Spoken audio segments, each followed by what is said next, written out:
Alright, we should be live. Microphone looks good. Alright, so after dinner on Saturday, basically when I was getting ready for dinner, I already felt this weird scratchiness in the back of my throat, and I'm like, I was just sick for a week, basically. But nope, got sick again. Still feeling a bit under the weather, so I'll have to see how that goes. But I'm feeling better than yesterday, so got that going for us. So we're back. We're working on Kaust. Here he is. So I did the count. He's only at 122 cards after all the cuts we made, which means he was only at 150, 170, somewhere in that range. So yeah, we only need to cut 62 cards, maybe even less than that because he's a very low mana cost deck. So I think the space we have the biggest room to cut is going to be the the morph creatures, because we have a whole lot of them on the list, and they're kind of all over the place in terms of power level. So I need to see how many we actually have to make sure we have enough for cost, but I don't think he actually needs all of the ones on the list. So yeah, the morph creatures, the disguise creatures, the manifests, all of that. Let's go ahead and grab all of them that we have. Because if we have room to cut some of them, we can get rid of some of the less impactful ones.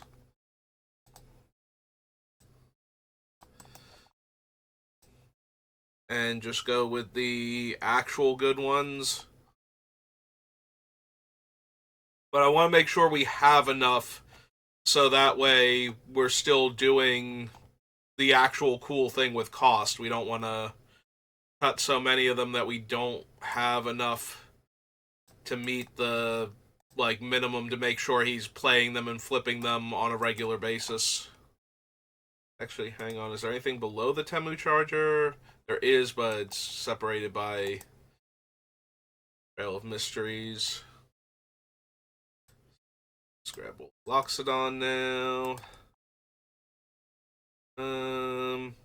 Yeah, all three of these manifest, so we want those. Dragon Slayer. So the Obscuring Mist can be turned face down, but turning it face up doesn't allow me to deal combat damage with it. So only the one card, the True Identity, would actually care. So I think we leave it separate as more of a thing to help our morph creatures than as a thing that is a morph creature, even though it can become one technically.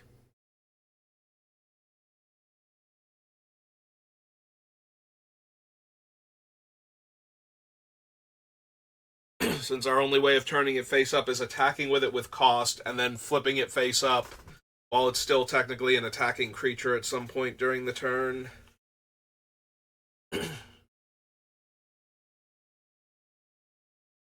It doesn't have an unmorph cost and it's not a creature, so it doesn't work like if it were manifested.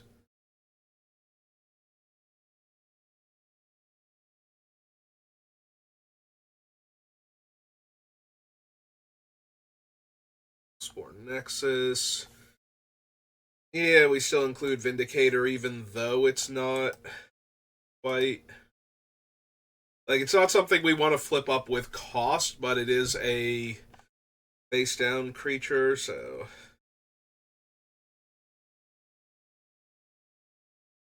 First Birth Hellion. So everything between Parlor and Sumala Sentry.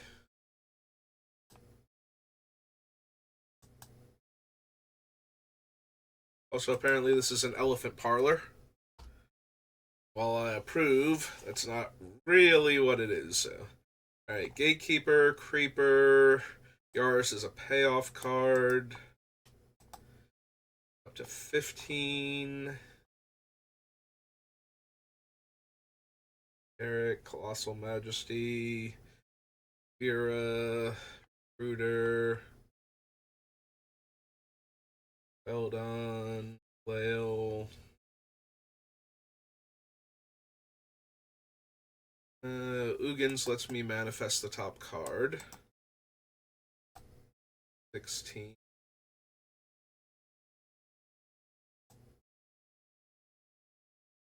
Lifter Ooze. And then Panoptic Mirror is another. Okay, so this should be all of our morph variants.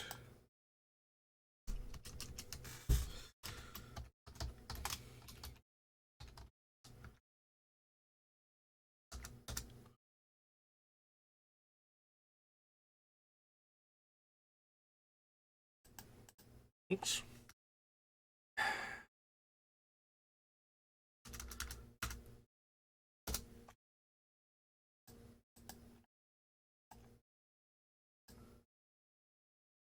Below Exalted Angel. Okay. Imperial Hellkite. Root Elemental. 8. Chroma. Cloud. Those. Oxidon. Manifests. Megamorphs. Rest of the Megamorphs. Indicator. So the ones from that. Nope, 2 more. Lugan's Mastery. And all the commander ones. Okay.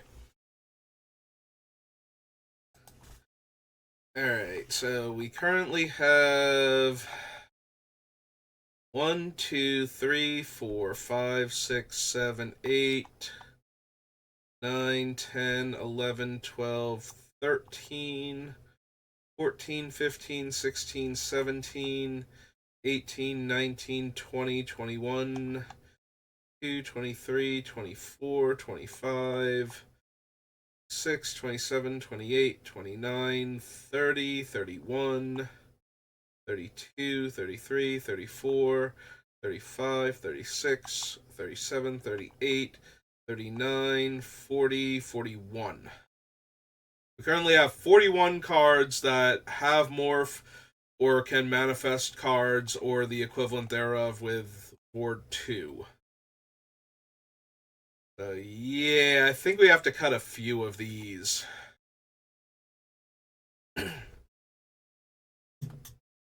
Alright, so what are the worst ones? I feel like the ones that go wide are pretty bad. Like, I don't have enough payoffs for, Thelonite Hermit or Master of Pearls. So I feel like those are the easiest ones to cut. And then it's about cutting the ones with terrible stats. Like, we do have Hooded Hydra, but Hooded Hydra is a 5/5 that dies into 5/1/1s. Whereas the Thelonite just makes 4/1/1s, and the Master of Pearls needs one of those two going for it to really do much. Or for, like, Mastery of the Unseen or something to have put a bunch of bodies into play. So, either way, not likely to happen. We can ditch the Temur Charger. Giving the other large, dumb morph creatures trample is nice, but it's not a great card on its own. And trying to rely on it at that point is just kind of not working. Alright, so we have a 6/7 and a 7/6, so we probably don't need the Segmented Crotic. Maybe if it had Trample, I'd be a little more inclined to consider it. But the other thing that we have with similar stats is a 5/5, and the 5/5 can turn itself back face down randomly, so if it does that, then we get to flip it face up with Kaust again, and when it connects, we get to draw a card. So we can attack with it, it goes unblocked, we flip it face up, we deal the opponent 5, we get to draw a card. So and it's only losing one power to get that extra random utility. Now, granted, it's very random when it flips itself face down. We could accidentally win the flips a whole bunch of times, which paradoxically is not what we want. Also, if we flip it face down and it flips back face up, we have the Pyrotechnic Performer too. So, yeah, there's a lot more payoffs for the random 5/5 going face down than for a 6/5 that has Mega Morph for like 7 mana or something.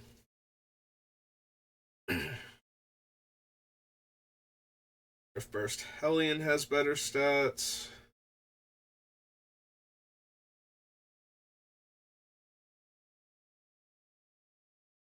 So technically, the Rift Burst Hellion is just a better Woolly Loxodon at this point. The Woolly Loxodon's not that impressive.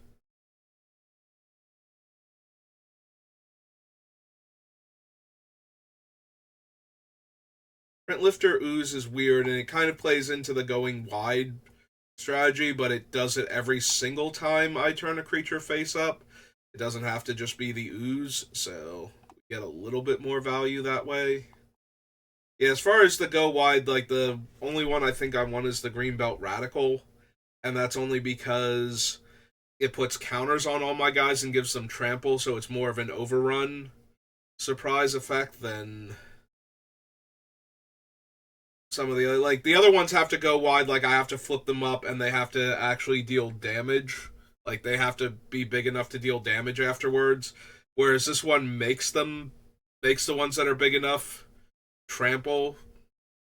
Yeah, I didn't really phrase that properly. The biggest problem is that if I flip up like Master of Pearls and I make something like the Rift Burst Hellion and 8/9, that only matters if it wasn't blocked. Like if I flip it face up and now it's an 8/9, maybe it's winning combat against like a 7/7 or something, but it's not like it's actually dealing any damage to the opponent, so we kind of need to give the bigger guys trample for that.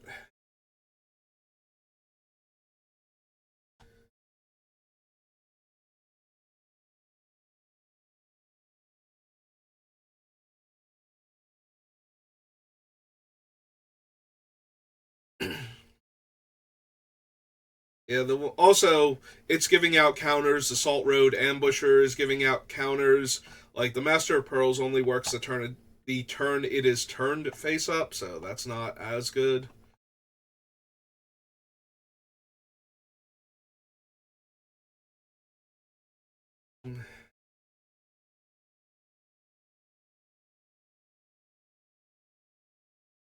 It's turn face up. I put a creature from my hand to play. That's kind of useful with the like uncastable large creatures that I'm trying to manifest. If I draw one of them, being able to slam it into play off of flipping the root elemental. Like if I play this turn 3 and attack with it somewhere between turn 3 and turn 4 and flip it up and put Darksteel or Blightsteel Colossus into play or something, like that's a hell of a first couple turns of the game for the opponents to suddenly have to deal with. Like I might actually take a player out of the game entirely before anybody has a chance to deal with that thing. So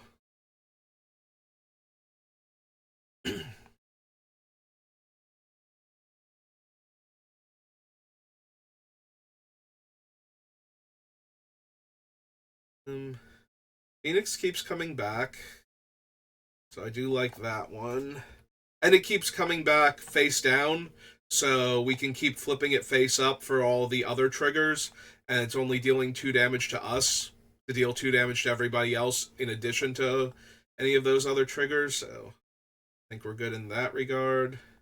I think one of the biggest downsides is that there's only one dragon with morph on our list. Like, we didn't really want the Megamorph dragons from Dragons of Tarkir, and those are like the only other dragons, so our our Imperial Hellkite can only get like the Earthquake Dragon. Is like the only other dragon on our list, so that's kind of disappointing.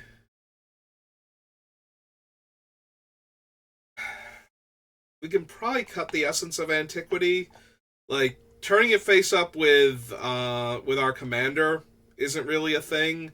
Like, this is more one of those ones we're going to turn it face up and go, haha, gotcha. All of our things are hexproof now. And that's not terrible, but you can also probably cut the Fugitive Codebreaker. I think we have enough card draw that I don't need a thing that lets me discard my hand and draw 3 cards. So, probably get rid of him. Gatekeeper's a removal spell, or a way to protect my guys, or a way to flip my face down, face up, if Kaust isn't available for some reason. Or if I didn't have a way to give it haste and it wasn't attacking at the time and somebody tries to kill it, it's like, oh no, it's secretly Emrakul. I manifested Emrakul. Or cloaked Emrakul. Whatever. Whichever card it was that did the thing.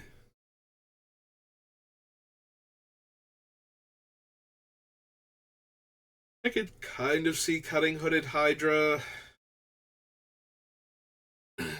But I think a 5/5 that dies into 5/1/1s is slightly better than, like,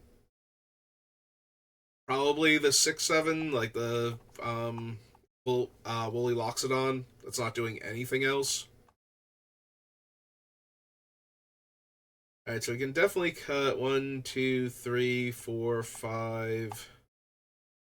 That it? Just 5 of them so far? Because that doesn't leave a ton of room for our removal and our other things that interact with our morphs. If I can't cut more of them, so we're going to need to cut more, but yeah, let's get rid of these. So Fugitive Codebreaker is gone.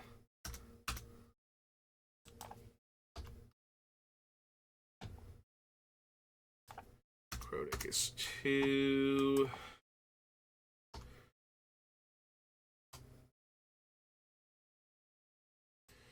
Archer's 3. Master's 4. Selenite is 5. Oh. Up top. 17.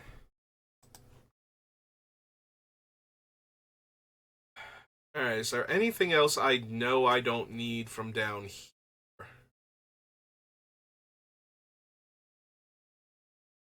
Might want to check our card draw, see what ones I actually need.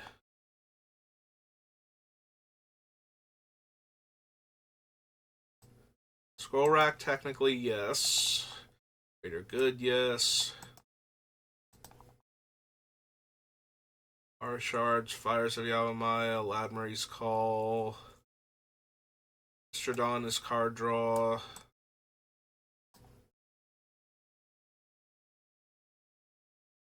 Cloud Scraper, Rock Shard, Root Elemental, Crucible, Top. Yeah, Top is more deck manipulation, drawing the extra card with it, and putting the top on top is not actually card draw except in the most literal sense. But with how many ways I have to shuffle, Scroll Rack can actually be, set all these cards I don't want aside, draw that many cards, and then shuffle away the things I didn't want on top of that. So, that one very much functions as card draw in the deck. Or Hydra, Trail of Mysteries, Through, Unseen.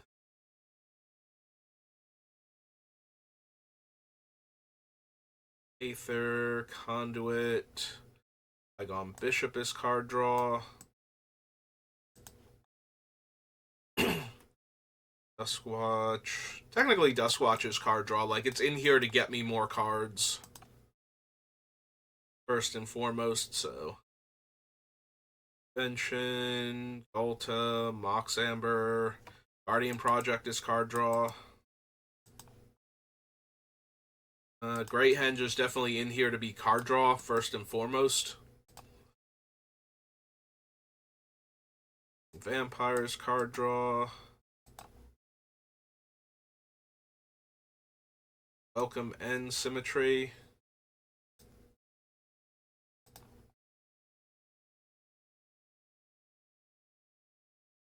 Elven Chorus's card draw functionally by letting me cast the creatures off the top. Reprieve is more there to mess with the opponents. The fact that it draws us a single card doesn't really matter.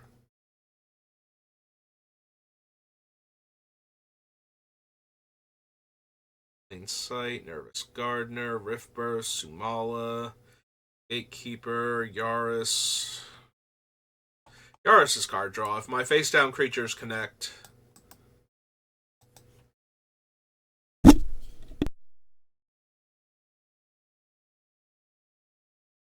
Sorry, I brushed the microphone trying to mute it before I sneezed.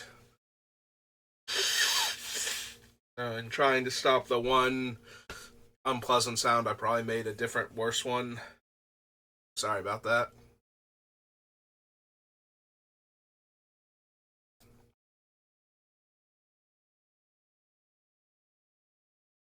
I don't know, I remember seeing...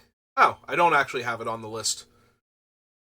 How did I not add Survival the Fittest when I have Fauna Shaman? Maybe the deck doesn't need it. Maybe the deck's not sane enough where I need to add... We'll leave Fauna Shaman on the list, and if I decide I need Survival, we'll go back and add it.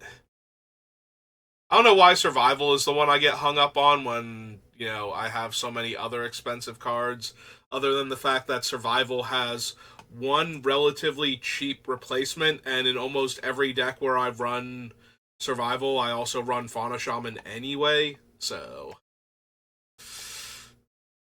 it never functions as that. It's not like, you know, I put dual lands on the list, but you can literally run any of the other dual lands that have the card types as replacements, or if you don't have the fetches, you don't even have to run the ones that have the land types necessarily. Like, a lot of other things just have better, cheaper replacements. Survival doesn't have anything except for Fauna Shaman, and in almost every deck where I would want to run Survival, I usually have room for Fauna Shaman also. So it's kind of like there is no cheap, reasonable replacement. But at the same time, it's a card that, if you're running a lot of creatures in a green deck, which is almost every green deck anyway, then Survival is good, because you can just tutor for whichever creature you need. Whereas if I suggest something like, I don't know, like Chains of Mephistopheles or something, that's usually going in a deck that's very specifically good with Chains of Mephistopheles in it. So the fact that I'm suggesting like a $500 enchantment, like, this is the only time I'm going to get to run this card in one of my commander decks, because I usually don't just jam it in decks to mess with other people's card draw. I put it in a deck that's specifically doing stuff where Chains would be good. So I don't feel as bad suggesting, like, okay, here's the deck where I'm going to run Chains of Mephistopheles, or here's the white deck that's so defensive I'll run Moat or something. You know, we finally have a use for Mirror Universe. Because there might not be a substitute at the lower price range, but it's also pretty rare that I build a deck that actually wants one of these insanely expensive cards. You know, like, okay, here's the deck where I have almost no creatures and I want Tabernacle in it. It's like, okay, fine. Nobody else is going to be able to afford to make this deck, but I have a Tabernacle and I don't run it in any of my commander decks right now because I don't have one that really is suited for it, so I finally built a deck where Tabernacle would be really good, and I want to run it in the deck.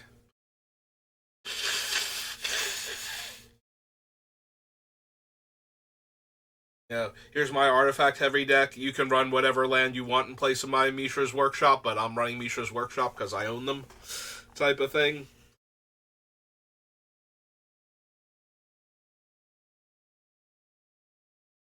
Yeah, Survival of the Fittest is one of those cards that is that expensive, but doesn't have... It neither has an analog to replace it, but it's also just so generically powerful and useful in the decks that would run it anyway that there's not really a reason for me to not run it since I own it, and that just kind of that's where I think the frustration comes from. Is like not only can I not replace it, but it's also not like very specific to the deck that I'm putting it in, and therefore a reason to make the exception to run like this incredibly expensive card that nobody else is going to be able to afford. So when they see my list, they just go, "Oh, well, I can never build that." It's like, yeah, but a lot of the times you don't need this card. You don't need the survival either, but there's no good replacement for it is the problem, and it's just a generically powerful card. All right, I was looking for card draw when I got distracted. All right, we just got Colossal Majesty. Scavenging Ooze, Arcane Signet, Feldon, Flail, no, Scroll of Fate, those guys. Desmond doesn't really do card advantage. Our Commander. Technically Trouble in Pairs, but that's contingent on opponents doing things. I do appreciate, though, that it's really hard for an opponent to not do any of the three things that let me draw a card. Like, that's why I actually like the card.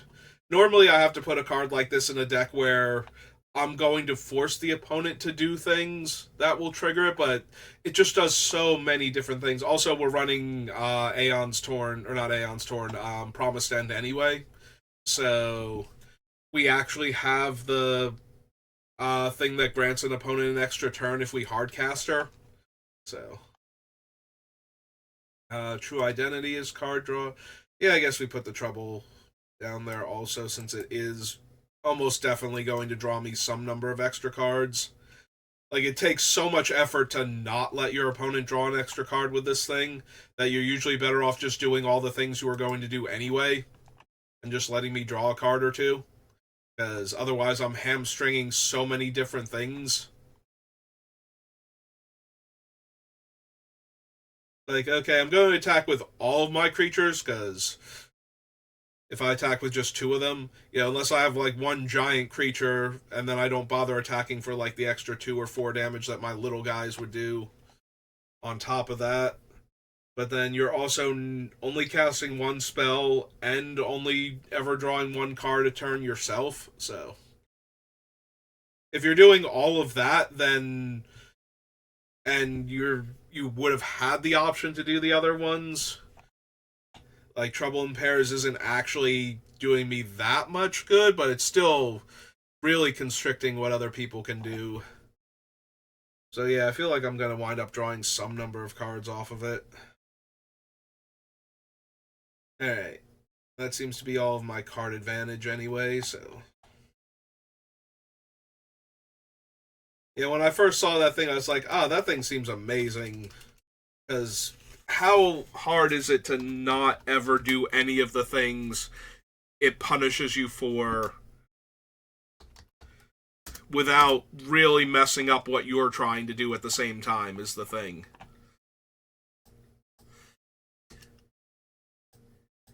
I feel like we can get rid of some of these.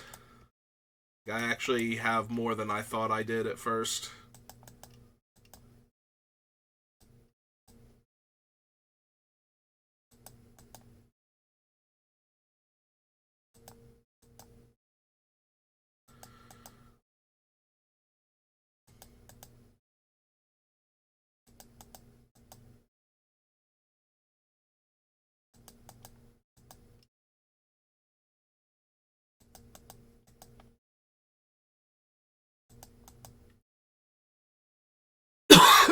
Excuse me.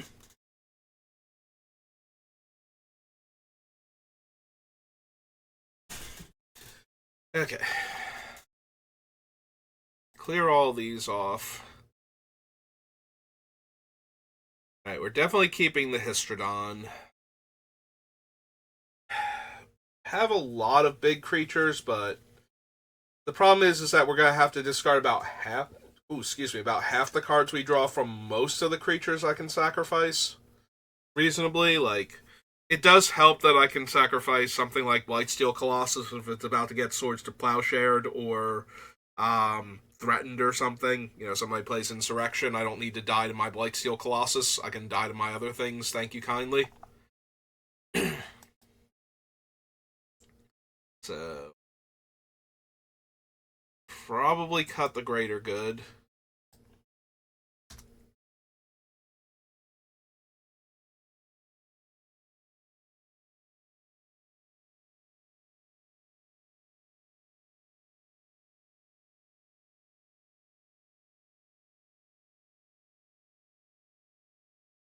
So Welcoming Vampire is 2 power or less. Mentor the Meek is 2 power or less. Tokasha's Welcome and Bygone Bishop are 3 or less. I don't really care about the tokens that Bygone Bishop makes, so I suppose we can get rid of the Bishop. The Bishop has the ability that it can trigger multiple times. So the 2 that can't trigger multiple times have no additional mana requirement. The 2 that can, the Bishop requires 2 mana to draw a card, the Mentor requires 1, but the Bishop you can spend the 2 later and get the card. Yeah, it still feels like the Bishop is the worst one out of the group. Oh, we also have the Symmetry Matrix, which also essentially lets me pay 1 to draw 1. My creature comes in, so since almost all of my creatures are naturally like 2/2s, and even if they get counters or buffs or anything, there's no like all my creatures get power. It's just power and toughness, like full on Anthem effects, so we'll always get the extra card draw from that. Do I want either of the Garricks?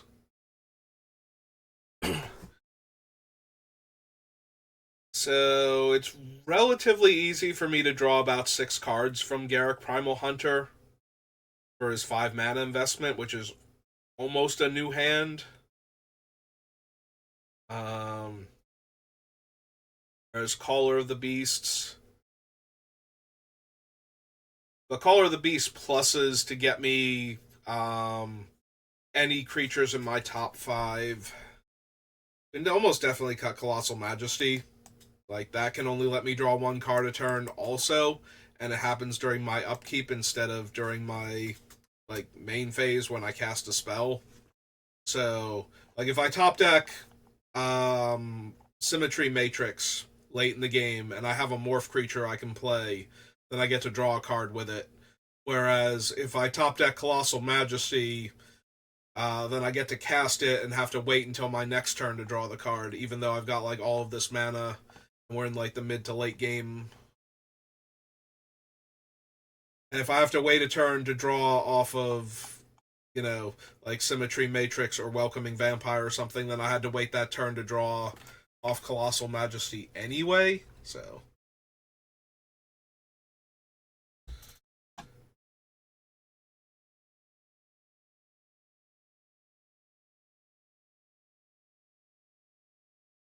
Maybe I don't need Duskwatch Recruiter. Like, he's fine, but it's 3 mana for me to potentially draw a card. It does let me burn through cards that I know are on top with Top and Scroll Rack, but that's about it in that regard.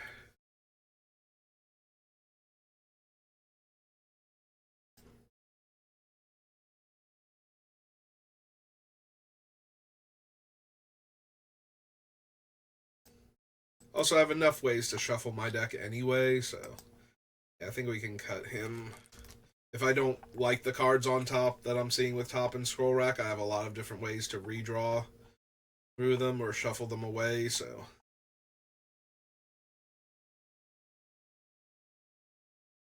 I feel like I don't want both Garricks.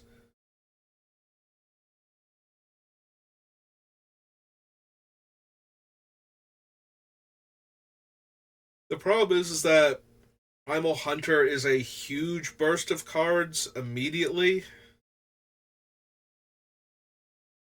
But then his other 2 modes. Actually, if I'm being honest, Caller of the Beast is probably the stronger of them.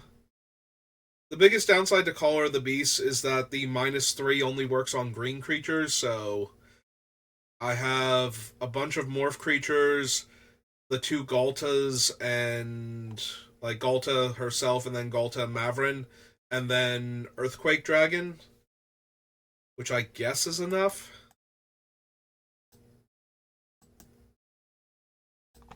If we were to cut the other Garruk.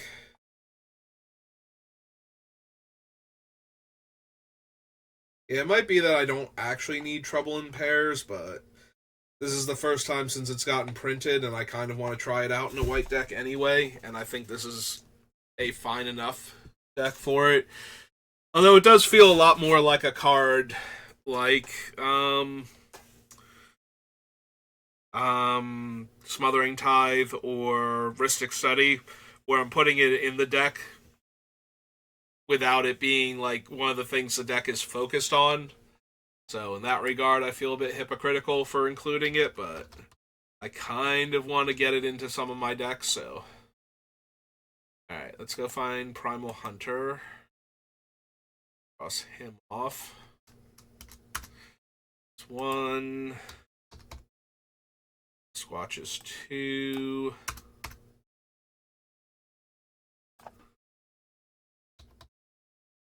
Soul is 3.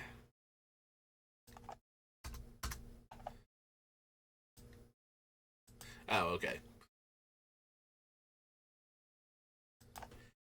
It's 4.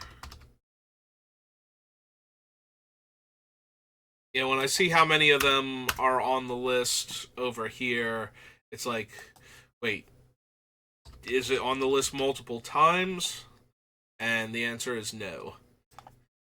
You have the other Colossi. So 1, 2, 3, 4, 5 more cards off the list. Brings us down to 112.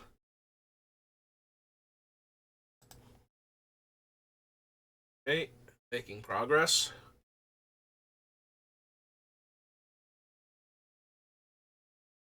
Need to cut about 52 more cards.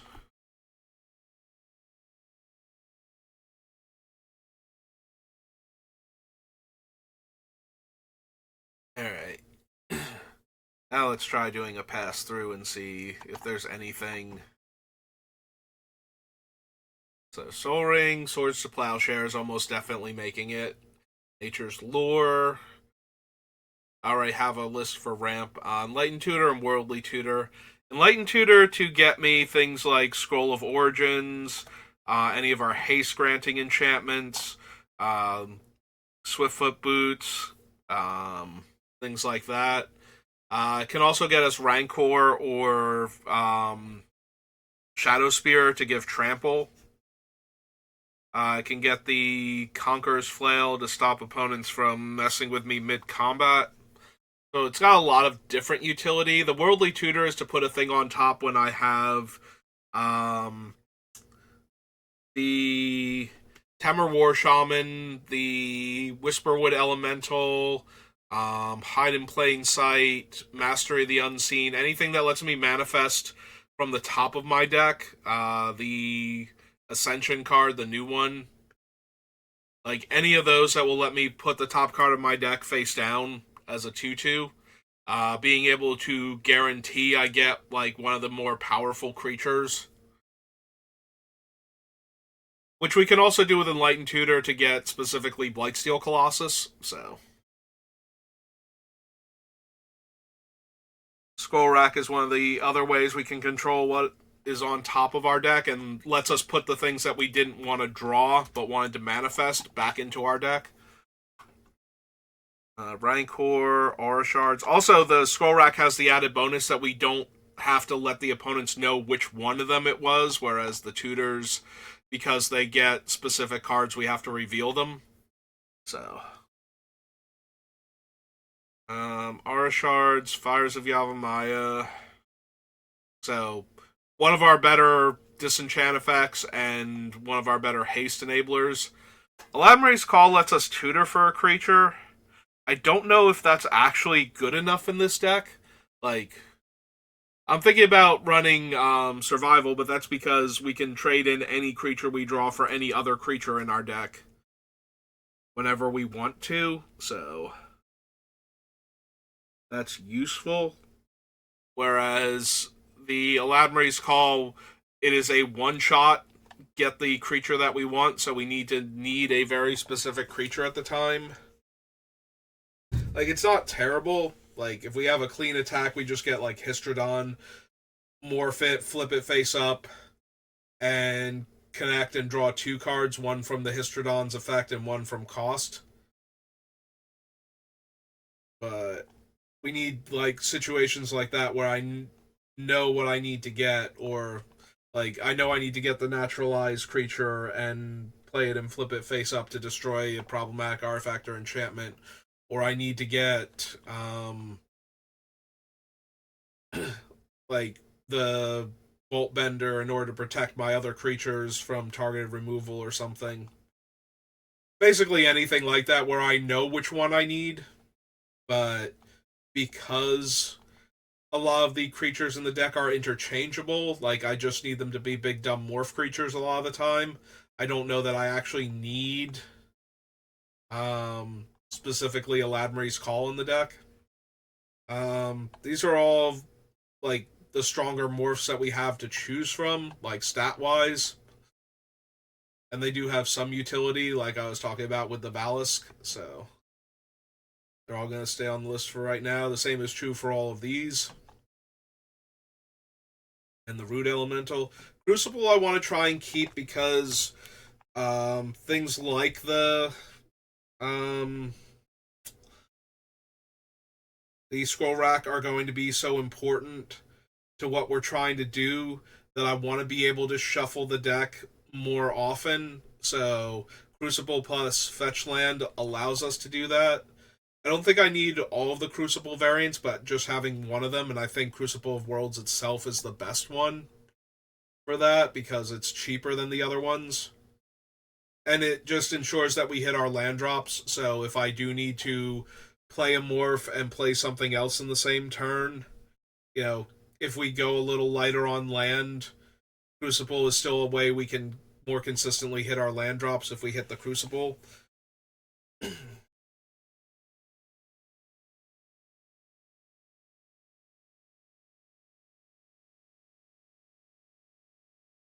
Master Warcraft is just very powerful, and considering that a lot of our creatures don't naturally have trample, casting Master Warcraft usually lets us just attack for lethal with a lot of big dumb creatures. Like, we've got random 13 power morph creatures in the deck and 10 power or 9 power morph creatures in the deck and some double strikers, so just being able to say that creatures don't block this turn lets me have a lot of leeway in how we kill our opponents.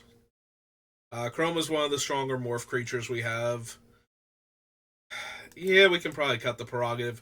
I was forgetting at the time that I put it on the list that we would be giving like token creatures haste by choosing even like our opponent's tokens in order for our morphs to get haste, so that feels like maybe not the best use.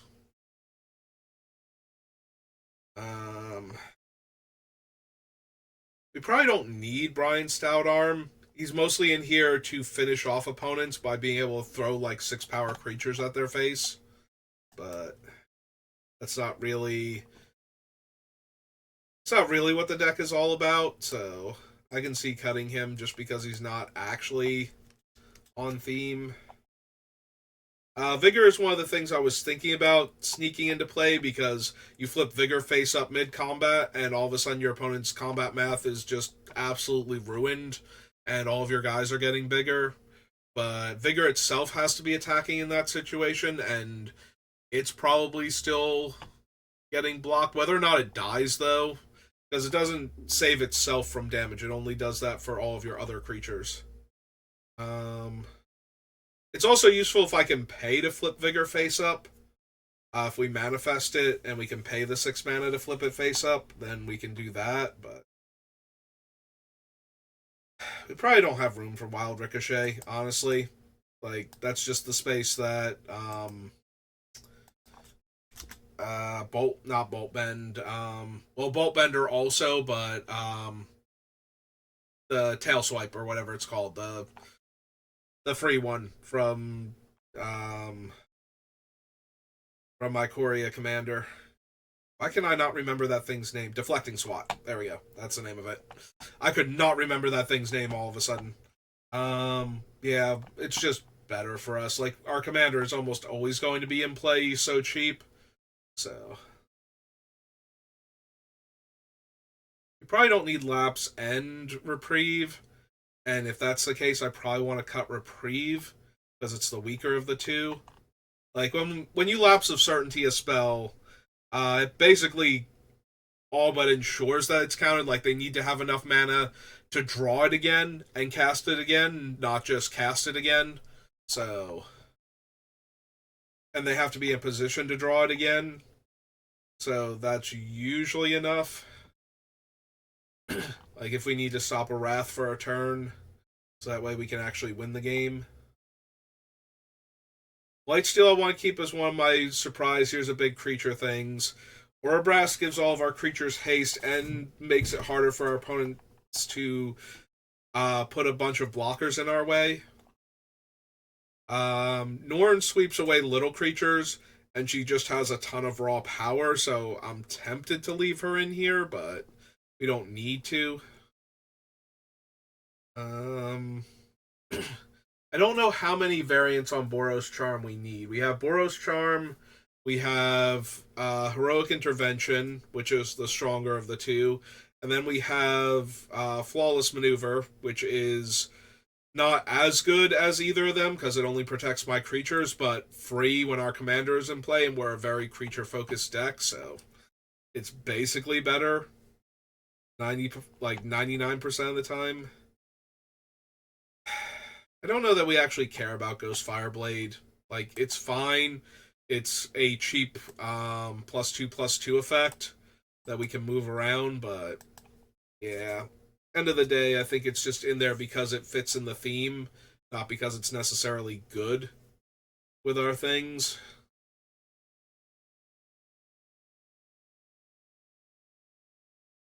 It's more like it's good with our things, but it's not justifying its slot in the deck, where we need to make room for other cards.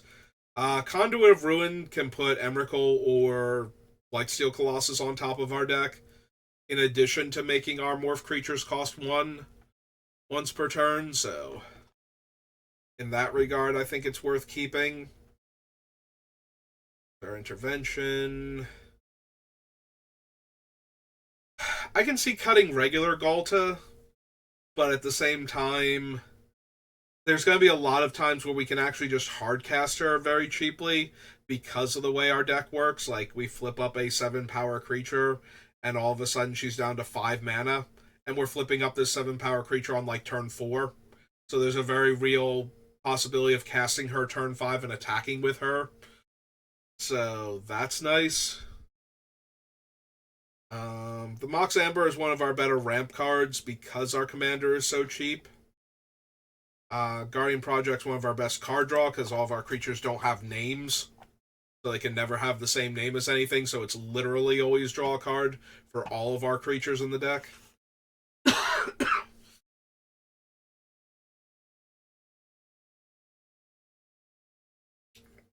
Rhythm's another one of our haste enablers. And I do like that Rhythm when we have other ways to give our creatures haste, mean that our creatures can come in with an extra 1/1 counter if we want them to. There are going to be times where even though we can give them haste other ways, we'll still have them come in with haste because of the creatures we have that care about 2 power, because I'm 99% sure Riot, the mechanic, actually, the way it's worded, would cause the creature to enter with a 1/1 counter on it, not put a 1/1 counter. I need to double check that now. I think Scryfall will be faster for that. I need the game text on Riot. This creature enters the battlefield with your choice of a +1/+1 counter or haste. So yeah, it enters the battlefield with it, so it will have it by the time it's on the battlefield. So our 2/2s will be 3/3s, so they won't trigger the 2 power specific cards. So there will be times where we'll want to give them haste anyway. Embercleave is one of those things I can cut. Um, I do like the idea of our creatures having trample, though. We have some really large creatures to gain double strike, also. Um, Not the least of which is the Colossus, but giving it to Emrakul or Cloud Scraper or the Croson Colossus also just does so much. So fine to keep it. Oh, apparently, I lost my chat for a second. Connecting now. Um, Hopefully we didn't crash the stream or anything. That happened.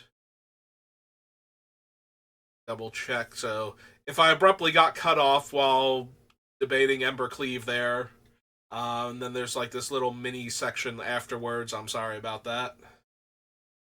Because we are coming up on the hour mark, so I'll be ending soon. Because my throat is still all kinds of raw and scratchy from whatever I'm getting sick with now, so no reason to overdo it. Yeah, once we're done with this pass through, that'll be it. Great Henge is one of our better card draw. Shadow Spear is another way to give trample. It also gives lifelink, which is not super important to the deck, but we'll take it. It's also a way to get rid of hexproof on some of our opponent's powerful creatures, so that way we can target them. Welcoming Vampires card draw. Farewell is our reset button. Our better one of the two, because we also have Austere Command. Symmetry Matrix and Tokasha's Welcome both let us draw cards. Like, Tokasha's Welcome is only one card per turn on the turns where we cast one of our morphs, but we're already trying to cast as many morphs as possible. It also helps that this one is an enters as opposed to a cast. So that way, we get them from manifesting the top card of our deck too. So it should be pretty easy to consistently get a card out of Tokasha's Welcome, even without drawing a morph creature every turn. Galta Mavrin is just it's a huge creature that benefits us from having other huge creatures in play. So, like, if we can attack with this thing and one of the larger morph creatures and make a dinosaur token that has the stats of that giant morph token, or a whole bunch of lifelink vampire tokens, depending on the situation. Like, if we actually suddenly need to go wide with Greenbelt, at least we would be able to make the tokens, even though that's not the primary reason for running Galta and Mavrin. Sorak gives haste and trample, so another way to give all of our giant angry creatures trample. Elven Chorus, we're a very creature-heavy deck. Like I said, we can probably cut the Reprieve. Stroke of Midnight, too versatile, the removal spell. Skullport Nexus, it's very cheap to get down once we're doing our thing, and it gives us like some recovery from wrath effects. If they kill all of our stuff, but we make like one giant token, and then they have to spend another card killing the token, then that's all right. Or if they have to spend a card killing the Skullport Nexus and then wrath the board. As long as it's not an opposing Farewell or Austere Command or Oblivion Stone or something. More morph creatures. Delne, let's see. If my power 2 or less creatures ability triggers. So some of our card draw is on 2 power creatures, and then we have the abilities on the 2 power creatures. Did I not cut Essence of Antiquity yet? Because I'm pretty sure I was going to cut Essence of Antiquity. So let's go ahead and do that. Then I'll find the one down lower and cut it also.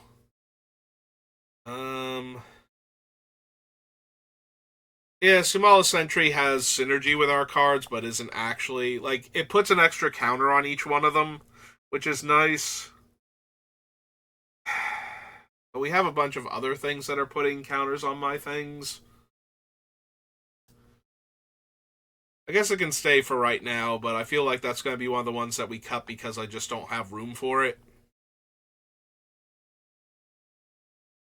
Visits, Fauna Shaman, Swiftfoot Boots, Garrick, Subira making all of our things unblockable and letting us discard our hand to draw a bunch of cards when we have no cards in hand, just as a backup card draw. Like the fact that she can make all of our things unblockable before we turn them face up to guarantee hits or to force the opponent to have an interactive spell at the time. I have to see what the finished thing looks like, but Recruiter the Guard. That's probably going to go because we don't have Imperial Recruiter on the list, so we would have to swap around for Imperial Recruiter because we have more 2-power creatures. Like, Subira is a 2/3, so we can't tutor her, for example, and we have, like, the Welcoming Vampire we can't tutor for. But there are a few 3/2s, like the Loxodon, the Unyielding Gatekeeper, that we can't tutor for with Imperial Recruiter that Recruiter the Guard can get. So, I have to see which ones we have. See, like Feldon, we can't tutor for. We have more 2/3s, I think, than 3/2s. So, I can see cutting the Loyal Unicorn. Being able to safely attack with our face down creatures and then go, okay, can you deal with them? Maybe I'll flip them up, maybe I won't, depending on what they actually are. Probably don't need Jasmine. Like, she's fine, but she's not essential to the deck, so go ahead and cut her off the list. And these are all things that either are or pay off our morph things. Actually, how many do I have that trigger when I turn something face up? Maybe the Panoptic Projector isn't that strong anymore. Alright, so first, let's get rid of the ones on the secondary lists that I'm cutting here.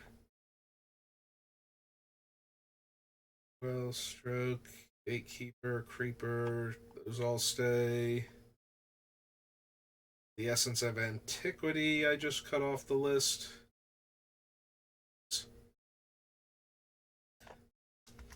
Yeah, we just have better ways to do that effect. We don't need it on our morph creature that we're going to play and then not turn face up. Like, we already have Bolt Bender in that category. I don't want too many things where it's like, no, I'm just going to leave it face down for no reason. Don't worry about it. It's not important.